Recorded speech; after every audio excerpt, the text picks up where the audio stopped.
विद्यार्थियों, आज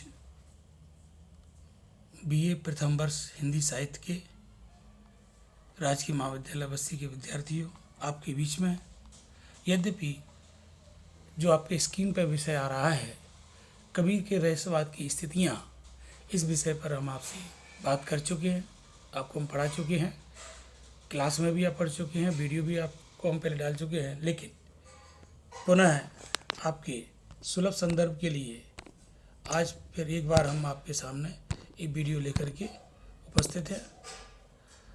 आप विद्यार्थियों, कबीर के बिना पूरा भक्ति काल अधूरा रहता है। कबीर हिंदी जनमानस के वो कवि हैं जिनके काव्य में, उनकी काव्य साधना में योग, ज्ञान और भक्ति का समन्वय है। कबीर के नाथ योगी मुद्रा, बंध, क्लिष्ट प्राणायाम द्वारा कुंडलिनी के जागरण की बात वो किया करते थे। इसी को कबीर के रहस्यवाद के संबंध में जाना जाता था। कबीर के रहस्यवाद के संबंध में जो स्थितियां बनती थीं उनकी बात आज हम यहाँ कर रहे हैं। कबीर की मान्यता थी कि क्लिष्ट साधना के बिना कुंडलिनी सुषुम्ना नाड़ी में प्रविष्ट नहीं हो सकती और कुंडलिनी जागरण के लिए प्राणायाम, बंध साधना करनी पड़ती है और उसका जागरण भक्ति, जप आदि से किया जाता है। कुंडलिनी जागरण से जो संसारी जीव है उसके अंदर जो अनंत शक्तियों का पुंज खजाना वो सुप्त अवस्था में पड़ा हुआ है। गुरु के ज्ञान से वह कुंडलिनी जागृत होती है और सुषुम्ना मार्ग के द्वारा एक षट चक्र भेदन करते हुए वह कुंडलिनी सुषुम्ना पथ से आगे बढ़ती है और षट चक्रों को भेदन करते हुए कौन कौन से चक्र हैं? मूलाधार चक्र, अनाधा और स्वादिष्ठान चक्र, अनाहत चक्र, आज्ञा चक्र, विशुद्धाक्य चक्र, सहस्रार चक्र तक यह सुषुम्ना पथ से नाड़ी बढ़ती है। और सहस्रार चक्र में जब इसकी नाद ज्योति प्रकट होती है, वह ज्योति भौतिक नहीं है, आध्यात्मिक है, अलौकिक है और यह प्रकाश सूर्य चंद्र रहित प्रकाश है। सुरति नृत्य की साधना वहां पर होती है। यह परिपूर्णता की अवस्था, यह सहज स्थिति देश काल रूप रंग आकार वर्ण से परे है। मानवीय भाषा में से शून्य की अवस्था कहा गया है। यही प्रियतम का मिलन है। ये कबीरदास जी की रहस्यवाद की चरम स्थिति है। कबीर ने कई पदों और साखियों में इस साधना का रोचक वर्णन किया है। एक पद में वह कहते हैं कि इड़ा और पिंगला जो एक दूसरे से दूर हैं, एक बाईं ओर है, दूसरी दाईं ओर है, इसमें प्रवाहित प्राण और अपान वायु का योग या मिलन हो जाता है, तब समाधि लगती है। और जब कुंडलिनी जागरण होती है तो वह षट चक्रों को भेदते हुए सहस्रार चक्र तक जाती है सुषुम्ना नाड़ी के माध्यम से और वहां अनाहत नाथ की आनंदमयी तो रही बसती है। आज्ञा चक्र के पास त्रिकुटी में जीव का प्रभु से साक्षात मिलन हो जाता है, आनंद प्राप्त होता है। इसी तथ्य को वह अन्यत्र रूपक शैली में स्पष्ट करते हुए बताते हैं कि जब मन ध्यान का धनुष लेकर योग की क्रिया द्वारा ज्ञानवान लक्ष्य की ओर संधान करता है, तब कुंडलिनी का जागरण होता है। और ये सहस्रार चक्र में जो ज्योति प्रकट होती है वहीं राम प्रकट होती है।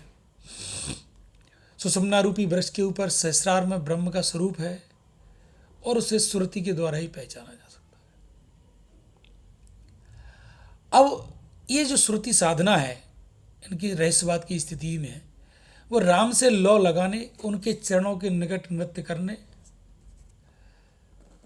मन से उनके गुणों का स्मरण करने का उपदेश देते हुए वह कहते हैं, वहाँ न सागर है, न स्वाति की बूंद है, न सीप है, फिर भी सहज का मोती अर्थात प्रभु से साक्षात्कार हो जाता है। कुंडलिनी का जागरण होने पर प्राण शक्ति की वर्षा से सहस्रार तक पूरा जीव भीग जाता है, परम आनंद की अनुभूति से मग्न हो जाता है। वहाँ गगन गुफा में अमृत की अजस्र धारा प्रवाहित होती है। इस महारस के पान से जीव अमर पद को प्राप्त होता है। वो ऐसी दिव्य अवस्था है जहाँ पर किसी वाद्य के अनाहत नाद होता रहता है। इस साक्षात्कार से जीवात्मा आवागमन से मुक्त होता है, राग द्वेष काम क्रोध आदि नष्ट हो जाते हैं। और इस राम रसायन के निर्माण की प्रक्रिया का वर्णन करते हुए वह आकाश में भट्टी है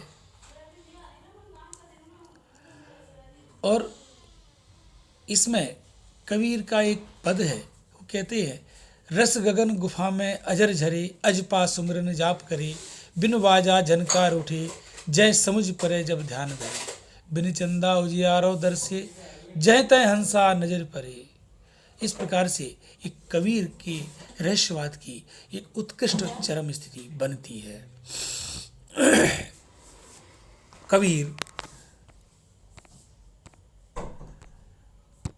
कबीर के रहस्यवाद की स्थिति का मैं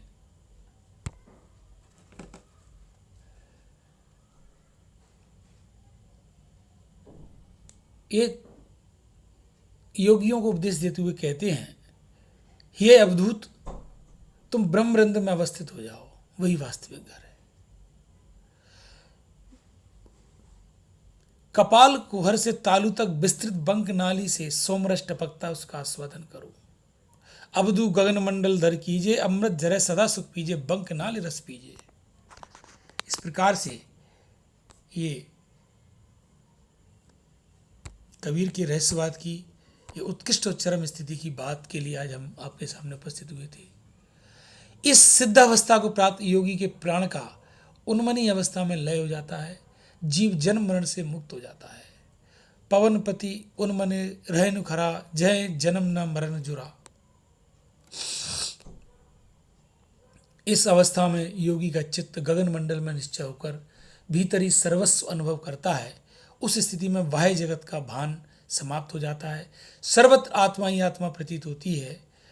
ये कबीरदास जी की रहस्य की उत्कृष्ट स्थिति है। कबीर के ज्ञान मार्ग की जब बात आती है तो वहाँ पर उसमें उपनिषदों का ज्ञान और प्रेम का अद्भुत समन्वय मिलता है। कबीर के यहाँ पुस्तकीय ज्ञान और आत्मज्ञान में आत्मज्ञान की वरीयता है, शास्त्र ज्ञान को वो वरीयता नहीं देते। पोथी पढ़ पढ़ जुगुमा पंडित भयाना कोई ढाई अगर प्रेम का पढ़े, ये तो कबीर का ब्रह्म वाक्य है। कबीर कहते हैं, वाक्य ज्ञान अत्यंत निपुण भव पार न पावे कोई। वस्तुतः अज्ञानी के लिए वेद पुराण अंधे के हाथ में दर्पण के समान है।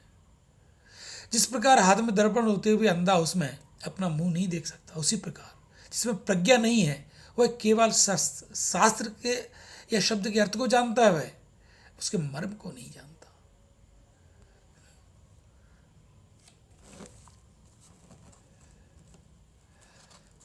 एक संस्कृत की युक्ति में भी कहा है,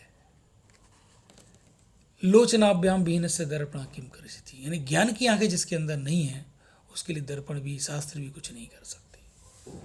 तो शास्त्र का जो मर्म है उसकी बात कबीरदास जी करते हैं। अपने ज्ञान साधना से ज़्यादा उन्होंने प्रेम साधना को महत्व दिया है। और कबीर के प्रेम साधना के 3 सोपान हैं, अनुराग, विरह और मिलन। सामान्यतः जीव संसार में रहता है, प्रभु के प्रति उसका लगाव नहीं होता। बहिर्मुखी इंद्रियां केवल विषयों का अनुगमन करती है। अतः प्रेम साधना की पहली आवश्यकता है चित्त वृत्तियों को विषयों से हटाकर ईश्वर के उन्मुख करना। और इस अवस्था में अंतरात्मा को देखने की बात कबीरदास जी करते हैं। इस अनुराग में ईश्वर से मिलन की अभिलाषा होती है और उस प्रेम में एक आनंद का अनुभव होता है। वह रस का सार या प्राण तत्व है। कबीर ने इस रस को राम रस या राम रसायन कहा है। काम और प्रेम में बहुत अंतर है। काम में भोग है, लेकिन प्रेम में योग है। काम का लक्ष्य विषय, सेवन और संसार है। प्रेम का लक्ष्य जीवन के सार तत्व की प्राप्ति है। प्रेम दिव्य होता है, अलौकिक होता है, वह अवर्णनीय है, अनिर्वचनीय है। यह प्रेम ईश्वरीय प्रेम है। इसमें दिव्य अलौकिक रूप के दर्शन होते हैं। अब इस प्रेम में अनुराग जब जीव को लग जाता है ईश्वर का, तो उसके हृदय में ईश्वर के प्राप्त न होने का या न मिलने का एक विरह का घनीभूत पीड़ा होती है। उस विरह के कारण वह अपनी प्रेम साधना में निमग्न हो जाता है, गहराई में डूबता जाता है। ये सोचता है कि आखिर हमसे क्या कमी रह गई है, तो वह और खोजता है अपने अंदर। ज्यों ज्यों उस प्रेम के विरह में डूबता है, जैसे जैसे वह उज्ज्वल होता जाता है, निखरता जाता है। संसार में जितने संबंध, पति पत्नी के संबंध, उसमें सबसे अधिक प्रगाढ़ संबंध है। दाम्पत्य प्रेम में अद्वैत की जो स्थिति होती है वह अन्य संबंधों में नहीं होती है। कबीर ने इस विरह वर्णन में अपनी स्वयं को तो विरहिणी आत्मा कहा है और ईश्वर को, परमात्मा को उन्होंने पुरुष के रूप में व्यक्त किया है। विरह को अंग नामक साखियों में कबीर ने विरह की पीड़ा की बेजोड़ अभिव्यक्ति की है। जिस प्रकार से मछली जल के बिना छटपटाती है, उसी प्रकार हे प्रभु आपके बिना मैं तड़पती हूँ। इस प्रकार से वह बातें करती है। और वो कहते हैं हे प्रियतम, कबीर सब आत्मा बनकर के कहते प्रियतम अब तुम मेरे घर आ जाओ, तुम्हारे बिना मैं अत्यंत दुखी है। सभी लोग मुझे तुम्हारी पत्नी कहते हैं, किंतु मुझे तो इसमें संदेह हो रहा है कि क्या सचमुच तुम्हारी पत्नी हो। यदि पत्नी हो तो मेरे साथ तुम आकर के मिलते क्यों नहीं हो? मैं तुमसे वियुक्त इतने कब तक रहूंगी? मुझे न घर में शांति है न वन में। इस प्रकार से वह प्रेम की अनन्यता को व्यक्त करते हैं। जब विरह से प्रेम में वृद्धि हो जाती है, कुछ समय बाद ऐसी अवस्था आती है जब पुनः मिलन होता है। इस मिलन का वर्णन भी कबीर के यहाँ प्राप्त होता है। और ये रूपक शैली के द्वारा कबीर ने इस रहस्यवाद में जो अनुराग, विरह और मिलन की बात की है, ये कबीर के रहस्यवाद की एक अन्य स्थिति है। आज चूँकि ये विषय हम पहले भी ले चुके हैं, आज हमें इस विषय को दोबारा आपके सामने इसलिए लेके आए कि इसमें कुछ नई बातें हैं। आपके आगे इस सब विषय में और आपको वीडियो आते रहेंगे। आप इसको देखते रहिएगा और अपने ज्ञान को पुष्ट करते रहिएगा। धन्यवाद।